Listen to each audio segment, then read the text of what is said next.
अस्सलाम वालेकुम। हम पढ़ने लगे हैं first law of thermodynamics from chapter 10 of first year. And chapter 10 जो है उसका जो टाइटल है वो थर्मोडायनामिक है, और उसमें से जो आपका टॉपिक है फर्स्ट लॉ ऑफ थर्मोडायनामिक, उसको आज हम स्टडी करेंगे। तो basically first law of thermodynamic क्या है? फर्स्ट लॉ ऑफ थर्मोडायनामिक ये है कि आपके पास सबसे पहले आपको ये चीज़ अंडरस्टैंड करनी है कि according to first law of thermodynamic energy is neither created not destroy.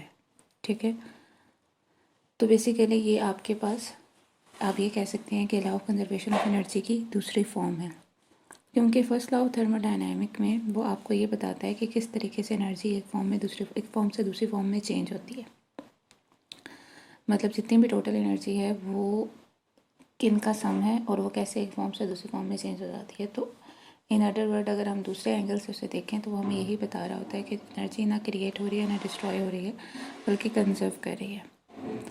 तो आपके पास ये लॉ हमें क्या बताता है कि हर थर्मोडायनामिक सिस्टम में सबसे पहले आपको एक चीज़ डिफाइन करनी है, इंटरनल एनर्जी। जैसे आपके पास बाकी पैरामीटर होते हैं, वॉल्यूम, टेम्परेचर, प्रेशर, इसी तरह आपके पास एक वेरिएबल होता है जो सिस्टम की स्टेट को एक्सप्लेन कर रहा होता है। जैसे प्रेशर, टेम्परेचर, वॉल्यूम आपके पास किसी थर्मोडायनामिक सिस्टम की स्टेट के बारे में हमें बताते हैं। इसी तरह हमारे पास एक पैरामीटर और होता है जिसे हम इंटरनल एनर्जी कहते हैं, वो भी हमें सिस्टम की स्टेट के बारे में बताता है। और इंटरनल एनर्जीज जो होती है वो आपके पास जितनी भी अवेलेबल एनर्जी सिस्टम में के मालिक्यूल के पास होती हैं, चाहे काइनेटिक हो चाहे पोटेंशियल हो, उन सब का जो सम होता है वो उसकी इंटरनल एनर्जी होती है। तो इंटरनल एनर्जी एक स्टेट वेरिएबल है। स्टेट वेरिएबल का मतलब ये होता है कि ऐसा वेरिएबल जो कि सिस्टम की स्टेट के ऊपर डिपेंड कर रहा है, मतलब उसको इस बात से फ़र्क नहीं पड़ा कि वो स्टेट में कैसे गया है। बेसिकली स्टेट वेरिएबल्स की डेफिनेशन ही ये है कि वो वेरिएबल्स जो कि सिंपल सिस्टम की स्टेट के हिसाब से होते हैं कि अच्छा इस स्टेट में है ये सिस्टम तो इसकी इंटरनल एनर्जी होगी, स्टेट में है तो ये इंटरनल एनर्जी होगी।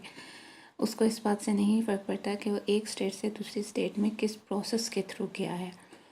मतलब प्रोसेस जो होता है वो ये डिफ़ाइन नहीं करता कि अच्छा इस प्रोसेस के थ्रू अगर ये दूसरी स्टेट में जाएगा तो इसकी इंटरनल एनर्जी ये होगी, इस प्रोसेस के थ्रू जाएगा तो इसकी इंटरनल एनर्जी ये होगी। आगे हम इसको डिटेल में देखेंगे तो आपको ज़्यादा क्लियर हो जाएगा कि स्टेट वेरिएबल का क्या मतलब है। फ़िलहाल के लिए आपने ये याद रखना है कि वो जब सिस्टम एक स्टेट से दूसरी स्टेट में चेंज होता है तो जाता है तो उस वक्त उसकी जो स्टेट वेरिएबल्स हैं वो चेंज होते हैं। वो क्योंकि उसकी स्टेट चेंज हो रही होती है, वो पहले इनिशियली किसी और स्टेट में होता है और फिर उसके बाद वो किसी और स्टेट में चला जाता है। लेकिन वो दूसरी स्टेट में जाने के लिए कौन सा पाथ अडॉप्ट करता है, वो किस तरीके से दूसरी स्टेट में जाता है, इस बात पे स्टेट वेरिएबल डिपेंड नहीं कर रहे होते हैं। जैसे हमारे आप लोगों ने वर्क के बारे में पढ़ा होगा कि वर्क जो है वो हमारे पास क्या है, ग्रेविटेशनल फोर्स के अंदर जो हमारे पास वर्क होता है वो हमारे पास क्या है, या ग्रेविटेशनल फोर्स क्या है कि वो कंजर्वेटिव है। क्यों उसे हम कंजर्वेटिव कहते हैं? क्योंकि उसके अंदर जो वर्क होता है वो इंडिपेंडेंट ऑफ द पाथ होता है। मतलब अगर आप एक पॉइंट से दूसरे पॉइंट में जा रहे हैं तो ग्रेविटेशनल फोर्स के अंडर अगर आप एक पॉइंट से दूसरे पॉइंट में जा रहे हैं तो ग्रेविटेशनल फोर्स की वजह से जो वर्क होता है उसको इस बात से फ़र्क नहीं पड़ता कि आपने फर्स्ट स्टेप से लास्ट स्टेप तक आप किस रास्ते से गए हैं। उसको सिर्फ इस बात का फ़र्क पड़ता है कि आपका पहला स्टेप क्या था और आखिरी स्टेप क्या है। तो इसलिए आपके पास वर्क जो है वो इस बात पे ग्रेविटेशनल फोर्स के अंदर वर्क जो है हम इसे कहते हैं कि वो इंडिपेंडेंट ऑफ पाथ होता है, वो सिर्फ इनिशियल एंड फाइनल स्टेट पे डिपेंड करता है। तो इसी तरह स्टेट वेरिएबल भी ऐसा ही है कि स्टेट वेरिएबल जो है वो सिर्फ इनिशियल एंड फाइनल स्टेट जो भी सिस्टम की आएगी, चाहे जिस भी प्रोसेस के थ्रू आई है, जिस भी तरीके से सिस्टम अपनी किसी सेकंड स्टेट में गया है, किसी फाइनल स्टेट में गया है, सिर्फ उस पर डिपेंड करेगा कि उसकी फाइनल स्टेट क्या है। उस हिसाब से हम उसकी स्टेट वेरिएबल डिफाइन करेंगे। उसको इस बात से फ़र्क नहीं पड़ेगा कि वो किस प्रोसेस के थ्रू स्टेट तक गया। मिसाल के तौर पे अगर आपके पास एक जैसे आइडेंटिकल 3 सिस्टम है और आप तीनों सिस्टम्स की इनिशियल स्टेट सेम है, ठीक है, और फिर आपने तीनों के ऊपर कुछ डिफरेंट प्रोसेसेस किए हैं जिसके बाद तीनों सिस्टम जो है वो फाइनल एक जैसी स्टेट में चले गए। इनिशियली भी वो एक स्टेट में थे और फाइनली भी वो सेम स्टेट में आ गए हैं। लेकिन उन तीनों को जिस प्रोसेस के थ्रू आप फाइनल स्टेट में लेके गए हैं वो तीनों प्रोसेस डिफरेंट है। तो लेकिन क्योंकि फाइनल स्टेट सेम है और इनिशियल स्टेट सेम थी, इसलिए उनकी जो इंटरनल एनर्जी होगी या जो स्टेट वेरिएबल होगा उसका जो चेंज है वो सेम ही होगा तीनों सिस्टम के लिए। उस बात पे डिपेंड नहीं करेगा कि वो तीनों डिफरेंट प्रोसेस से अपनी फाइनल स्टेट तक गए हैं। ओके, तो जब भी आपके पास किसी थर्मोडायनामिक प्रोसेस के अंदर कोई हीट ऐड होती है सिस्टम के अंदर, तो उसकी इंटरनल एनर्जी इंक्रीज़ होती है, क्योंकि ऑब्वियसली उसकी काइनेटिक एनर्जी उसकी इंक्रीज़ हो रही है। मॉलिक्यूल के अंदर जब आप हीट ऐड करेंगे तो उनकी वाइब्रेशन तेज़ हो जाएगी, तो उसकी वजह से क्या होगा, उसकी इंटरनल एनर्जी इंक्रीज़ हो जाएगी। और सिर्फ हीट ऐड करने से ही सिस्टम की इंटरनल एनर्जी इंक्रीज़ नहीं करती, बल्कि आपके पास सिस्टम की इंटरनल एनर्जी एक और चीज़ से भी इंक्रीज़ करती है, और वो है वर्क। जब भी आप किसी सिस्टम के ऊपर वर्क करते हैं तो भी उसकी इंटरनल एनर्जी चेंज हो जाती है।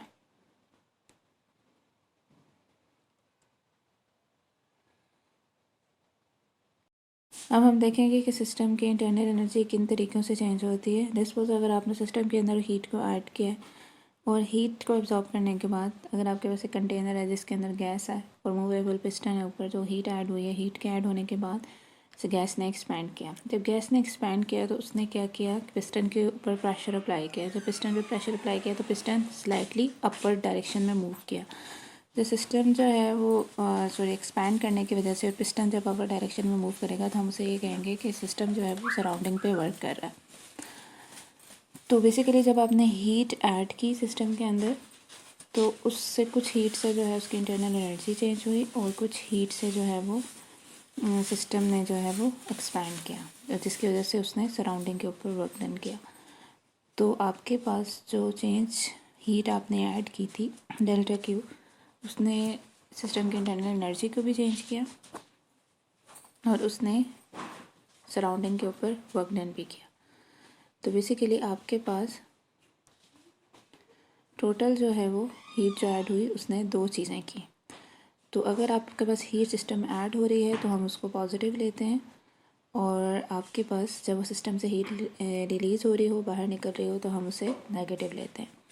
अगर हीट ऐड, ऑब्वियसली आप हीट ऐड करेंगे तो सिस्टम की इंटरनल एनर्जी इंक्रीज़ करिए। अगर आपके पास सिस्टम का टेम्परेचर इंक्रीज़ करे फॉर आइडियल गैस तो आपके पास उसकी इंटरनल एनर्जी इंक्रीज़ करती है, तो फिर आपके पास change in internal energy positive होगा। और अगर टेम्परेचर डिक्रीज़ कर रहा है तो change in internal energy negative होगा। तो हमारे में 3 पॉइंट्स का हमें पता चला। सबसे पहले ये कि इंटरनल एनर्जी जो है वो स्टेट वेरिएबल है, जो इनिशियल एंड फाइनल स्टेट पे डिपेंड करती है। इसके अलावा यहाँ पे एनर्जी देखें कंजर्व कर रही है कि जितनी हीट आपने ऐड की उसमें से कुछ उसकी इंटरनल एनर्जी सिस्टम की इंक्रीज़ करेगी और कुछ सराउंडिंग के ऊपर वर्क डन करेगी। तो एक फॉर्म से दूसरे फॉर्म में चेंज हो गई है हीट। और यहाँ पे हमें हीट का भी एक आइडिया मिला कि हीट भी एज अ एनर्जी जो है वो एक्ट कर रही है, क्योंकि देखिए यहाँ पे हमने हीट ऐड की और हमने कहा कि उसका कुछ पार्ट जो है वो इंटरनल एनर्जी को इंक्रीज़ कर रहा है और कुछ पार्ट वर्क डन कर रहा है ऑन द सराउंडिंग। तो इट्स मीन कि आपके पास हीट जो है वो एज अ एनर्जी आप उसे ले सकते हैं, क्योंकि अगर हीट एनर्जी की फॉर्म है तभी तो वो एक फॉर्म से दूसरी फॉर्म के अंदर दूसरी एनर्जी की form internal energy and work में चेंज हो रही है। तो आपके पास अब इंटरनल एनर्जी की फॉर्मल डेफिनेशन ये है कि जितनी भी काइनेटिक एनर्जीज किसी सिस्टम के पास होती हैं, काइनेटिक एनर्जी क्योंकि मोशन की वजह से होती है और मोशन जो है वो ट्रांसलेशनल, रोटेशनल, वाइब्रेशन कोई भी हो सकती है, तो इसलिए तीनों तरह की काइनेटिक एनर्जी सिस्टम के पास हो सकती हैं डिपेंडिंग अपॉन द मोशन, कि उसके अंदर ट्रांसलेशनल मोशन है, रोटेशनल है या वाइब्रेशनल है।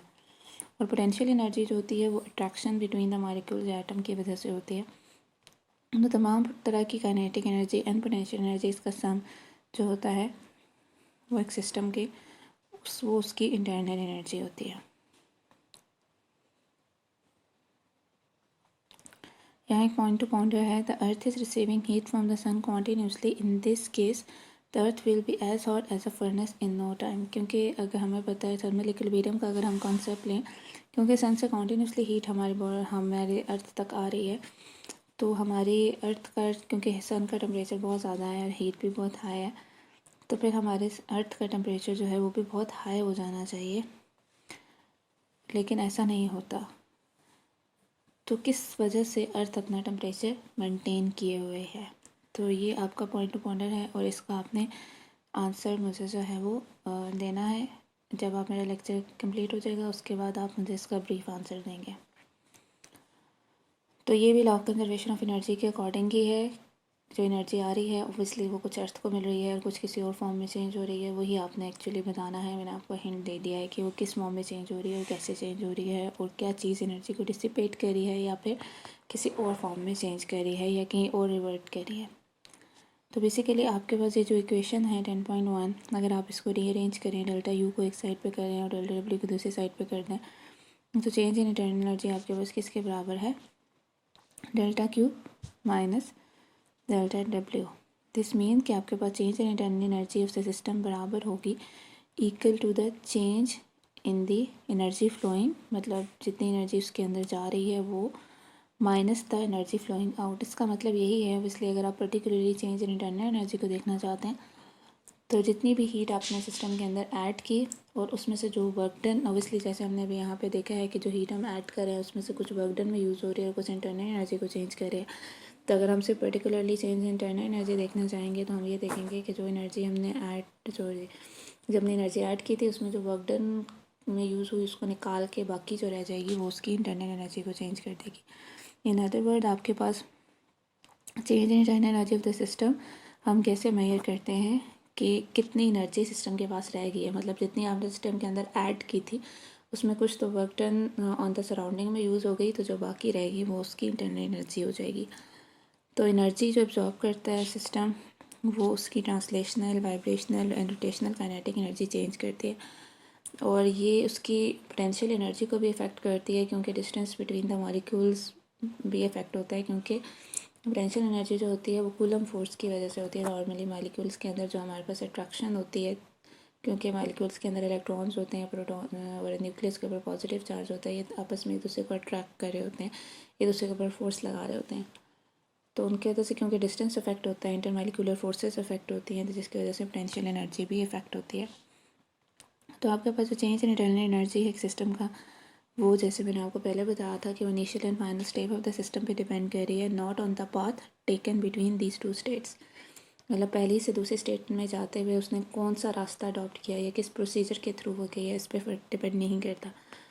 तो अगर आपके पास सिस्टम जो है वो इनिशियली वो किसी स्टेट ए में था और अब वो किसी स्टेट बी में चला गया है, तो उसकी जो इंटरनल एनर्जी क्या होगी, कि फाइनल स्टेट की internal energy minus initial state की इंटरनल एनर्जी। तो हमारे पास चेंज इन इंटरनल एनर्जी हमारे पास क्या हो जाएगी, U B minus U A. तो भाई अच्छा आपके U A and U B initial and final states की एनर्जी, मतलब इनिशियली सिस्टम जिस स्टेट में था उस वक्त जो इंटरनल एनर्जी थी यू ए थी और जो फाइनल ले गया तो वो यू बी थी। और अगर आपके पास सिस्टम साइक्लिक है, साइक्लिक का मतलब ये है कि जिस पॉइंट से वो स्टार्ट हुआ, जिस स्टेट से उसने स्टार्ट किया उसी स्टेट पे वापस आ गया, तो इस केस में जो उसकी इनिशियल स्टेट है वही उसकी फ़ाइनल स्टेट है। बेशक सिस्टम किसी भी प्रोसेस से होके फाइनल स्टेट में गया हो, लेकिन क्योंकि इंटरनल एनर्जी स्टेट वेरिएबल है और वो सिर्फ इनिशियल एंड फाइनल स्टेट को ही देखेगी, तो अगर initial and final state same है तो चेंज इन इंटरनल एनर्जी जो है, क्योंकि स्टेट सेम है तो उनकी इंटरनल एनर्जी भी सेम होगी, तो चेंज इन इंटरनल एनर्जी क्या हो जाएगा, ज़ीरो हो जाएगा। तो अगर साइक्लिक प्रोसेस है तो उसकी इनिशियल स्टेट सर्टन प्रोसेस के बाद वही आएगी जो उसकी फ़ाइनल स्टेट थी, सॉरी फाइनल स्टेट उसकी वही होगी जो उसकी इनिशियल स्टेट थी। तो उस वक्त दोनों स्टेट्स जो है यू ए माइनस यू ए और यू बी दोनों स्टेट के लिए, ए एंड बी स्टेट के लिए इंटरनल एनर्जी मतलब यू ए यू बी के बराबर हो जाएगी। तो अगर आप उसको इस इक्वेशन के अंदर पुट करेंगे यू बी और यू ए, क्योंकि A and B state same है तो इंटरनल एनर्जीज भी सेम होंगी, तो यू बी की जगह जब आप यू ए पुट कर देंगे तो obviously U A minus U A zero हो जाएगा। तो इस केस में आप जितनी भी सिस्टम में हीट ऐड कर रहे हैं वो इंटरनल एनर्जी चेंज नहीं करेगी सिस्टम की, बल्कि वो सारी की सारी हीट जो है वो एज अ वर्क यूज़ हो जाएगी। तो इसका मतलब ये हुआ कि साइक्लिक प्रोसेस के अंदर जितनी भी हीट सिस्टम एब्जॉर्ब करता है तो वो सब के सब यूज़फुल वर्क करने में यूज़ हो जाती है। क्विज है, two block of ice when pressed together combine to form a single piece, explain how this happen.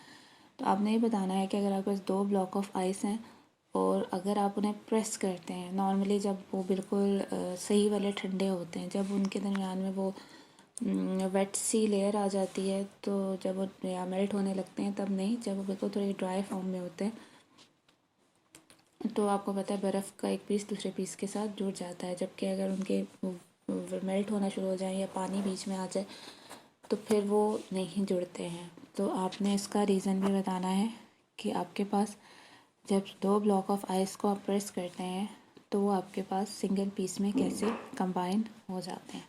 ठीक है, ओके। जो हमारा नेक्स्ट टॉपिक है वो है molar specific heat of a gas. तो स्पेसिफिक हीट सबसे पहले आप डिफ़ाइन करते हैं कि स्पेसिफिक हीट क्या है। स्पेसिफिक हीट आपके पास वो क्वांटिटी ऑफ हीट है जो कि किसी भी सिस्टम को रिक्वायर होती है। अगर आपने उसका टेम्परेचर अगर 1 केल्विन इंक्रीज़ करना है और सिस्टम का मास 1 किलोग्राम होना चाहिए। मतलब अगर आप कोई भी सब्सटेंस लें जिसका मास 1 किलोग्राम है और अगर आप उसका टेम्परेचर 1 केल्विन रेज़ करना चाह रहे हैं, 1 केल्विन उसका टेम्परेचर बढ़ाना चाह रहे हैं, तो जितनी हीट आपको रिक्वायर होगी वो उस बॉडी की स्पेसिफिक हीट होगी। मतलब हर बॉडी से बॉडी डिपेंड कर रहा होता है। हम डिफरेंट बॉडीज़ का मास लेते हैं, फिर उसमें हम चेक करते हैं कि कितनी एनर्जी रिक्वायर थी उसका टेम्परेचर रेज़ करने के लिए। तो जितनी हीट रिक्वायर है temperature of 1 mole of a gas, अगर हम मोलर स्पेसिफिक हीट की बात करें, एक होता है स्पेसिफिक हीट और एक होता है स्पेसिफिक हीट कैपेसिटी। तो नॉर्मली जब आप स्पेसिफिक हीट की बात करते हैं तो वो मैंने आपको बता दिया कि वो क्या होता है। और जब अगर आपके पास 1 मोल हो गैस का और उसका आपने 1 केल्विन टेम्परेचर रेज़ करना हो तो हम उसे मोलर स्पेसिफिक हीट या मोलर स्पेसिफिक हीट कैपेसिटी भी कहते हैं। ठीक है, इसमें आपने 1 मोल ऑफ द गैस का आपने 1 केल्विन टेम्परेचर रेज़ करने के लिए जितनी हीट रिक्वायर है, अगर डेल्टा की वो अमाउंट ऑफ हीट है जो रिक्वायर है टेम्परेचर रेज़ करने की किसी भी गैस का या किसी सब्सटेंस का, और डेल्टा सपोज जनरली हमारे पास n मोल हैं अगर किसी गैस के, और उसका temperature delta Q heat change करने से डेल्टा टी उसका जो है वो चेंज इन टेम्परेचर आ रहा है। मतलब आपके पास एक सिस्टम है जिसके n मोल्स हैं, उसके अंदर आपने कोई हीट उसकी चेंज की जिसको आपने डेल्टा क्यू कह दिया, मतलब चेंज इन हीट। तो उसकी वजह से जो उसका टेम्परेचर चेंज हुआ उसको हमने डेल्टा टी कह दिया। तो जितनी हीट आप ऐड करे होंगे वो it depends on the number of moles कि कितना गैस के मोल्स हैं, और फिर उस हिसाब से इसका टेम्परेचर चेंज होगा। तो आप कह सकते हैं कि चेंज इन हीट या हीट जो आप ऐड कर रहे हैं वो डायरेक्टली प्रोपोर्शनल होगी नंबर ऑफ़ मोल्स। मतलब जितने ज़्यादा नंबर ऑफ़ मोल्स होंगे उतनी ज़्यादा हीट ऐड करनी होगी और उतना ही ज़्यादा टेम्परेचर रेज़ होगा। तो इन दोनों के डायरेक्टली प्रोपोर्शनल है चेंज इन टेम्परेचर या नंबर ऑफ़ मोल्स के। अगर आप प्रोपोर्शनैलिटी का निशान हटा दें तो एक कांस्टेंट आ जाता है जिसे हमने सी कहा है और साथ एम लिखा हुआ है, क्योंकि हम मोलर स्पेसिफिक हीट की बात कर रहे हैं तो उसे हमने सी एम लिखते हैं। तो सी एम को एक साइड पे लेके रखा और एन और डेल्टा टी को दूसरी साइड पे ले गए, तो हमारे पास ए सी एम का एक्सप्रेशन आ गया। ये हमारे पास कांस्टेंट प्रोपोर्शनैलिटी है और उसे मोलर स्पेसिफिक हीट या मोलर स्पेसिफिक हीट कैपेसिटी भी कहते हैं। तो system international unit molar specific heat या मोलर स्पेसिफिक हीट कैपेसिटी का जो है वो जूल पर मोल पर केल्विन है। क्योंकि अगर आप देख लें यहाँ पे तो ये आपके पास हीट है जो आपको जॉल देती है एन नंबर ऑफ़ मोल, और टेम्परेचर जो है वो चेंज इन टेम्परेचर जो है वो हम केल्विन में मेजर कर रहे हैं। तो इसलिए हमारे पास इसका यूनिट जॉल पर मोल पर केल्विन है। तो टेम्परेचर ऑफ गैस जो है वो किसी भी चीज़ से चेंज हो सकता है। तो अगर डिफरेंट प्रोसेस से आप चेंज कर सकते हैं। लेट्स सपोज अगर आपने वॉल्यूम गैस का कांस्टेंट रखें या प्रेशर कांस्टेंट रखें या फिर या दोनों को ही थोड़ा थोड़ा चेंज करें, तो आपके पास 2 तरह की स्पेसिफिक हीट गैस की हो सकती हैं। एक हो सकती है specific heat at constant volume, अगर आपने वॉल्यूम कांस्टेंट रखा है गैस का और उसका टेम्परेचर चेंज किया है, और एक molar specific heat at constant pressure, उसको हम सीपी कहते हैं। अगर कांस्टेंट प्रेशर पे आप स्पेसिफिक हीट मेजर करें और अगर कांस्टेंट वॉल्यूम पे करें तो हम उसको CV कहते हैं। फ़िलहाल के लिए इतना ही है। जो 2 क्विज़ मैंने आपको दिए हैं वो आपने मुझे करके सेंड करने हैं। ओके, फिर नेक्स्ट क्लास में हम हीट इंजन के बारे में पढ़ेंगे।